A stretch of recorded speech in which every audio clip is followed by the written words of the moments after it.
Stories now as I bring you analysis on the economic freedom fighters' position regarding the VBS banking scandal. As I take you to Durban, commentator Xolani Dube is standing by. Xolani, good afternoon to you. This is what the EFF said today.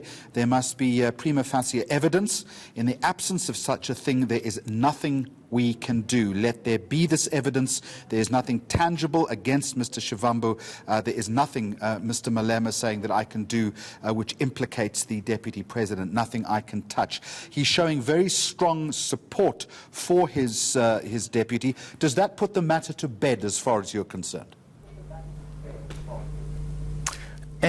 Good. Let me greet you, Jeremy, as well as the viewers around the world.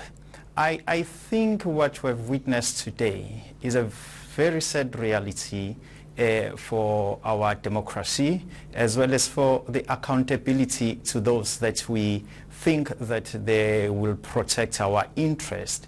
I don't see really the difference between what we have experienced through the Zuma saga, as well what we are experiencing now. And that already indicates that the so-called political representatives, indeed, they are not different from each other. And so we've seen how much Malema fought for Floyd, just like other members of the ANC fought so hard for President Zuma to maintain his office until that glue melt. And I think time in this case will be the arbiter. It's only time, we as the citizen of this country, that will really inform us what happened in that VBS bank.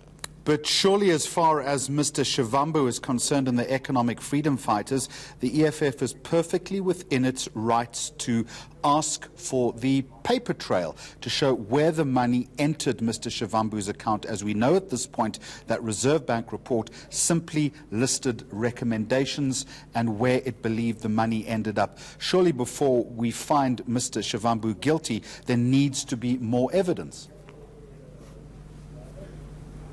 Look, I think politics is about perception.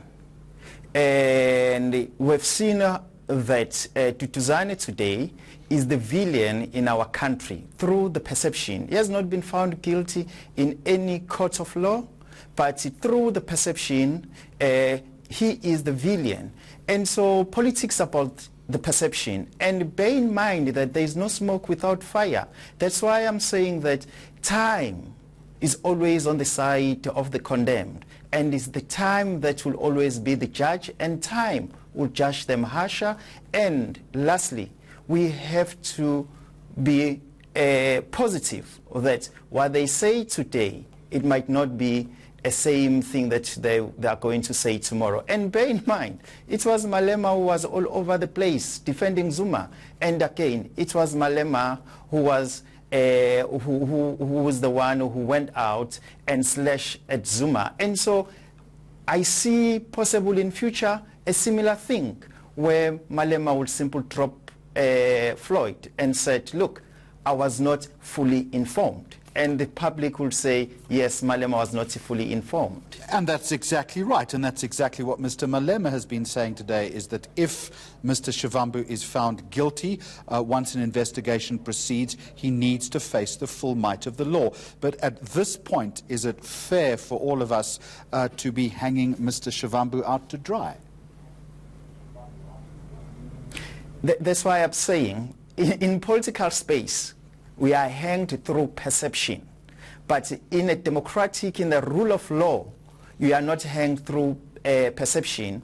It's only the evidence that must be presented so that you can face the consequences. And so I think, look, Jeremy, the issue of really having a tangible evidence when it comes to corruption nowadays is very slim. Most of the African countries, bear in mind that they are in this sinkhole, not because there was any tangible evidence, but there were perception that says these politicians are pillaging our resources. But most of them, none of them have ever been in the court of law and be prosecuted for such kind of deeds. But look how the aristocratic life that they are leading in foreign countries is so amazing. And so that's why I'm saying that the only tool that we have is time as well as our vote. Right. If our vote is not going to be exploited through our vulnerability. Just one other issue then. The EFF also saying that we see, and I quote, "We see it for what it is, its intention to discredit the EFF. It is all part of the agenda of the establishment." Is that true? Look, relatively EFF as a political institution is establishment, is part of the establishment. The information that they have, look, a number of people have this perception of saying EFF is a conveyor belt of information and is part of a faction within the ANC. And so I think they are in the same pool, they are in the same ocean with other establishment. And so it must not cry foul if they are throwing stone to its establishment. They are part of the establishment. All right, political commentator Xolani Dube in Durban.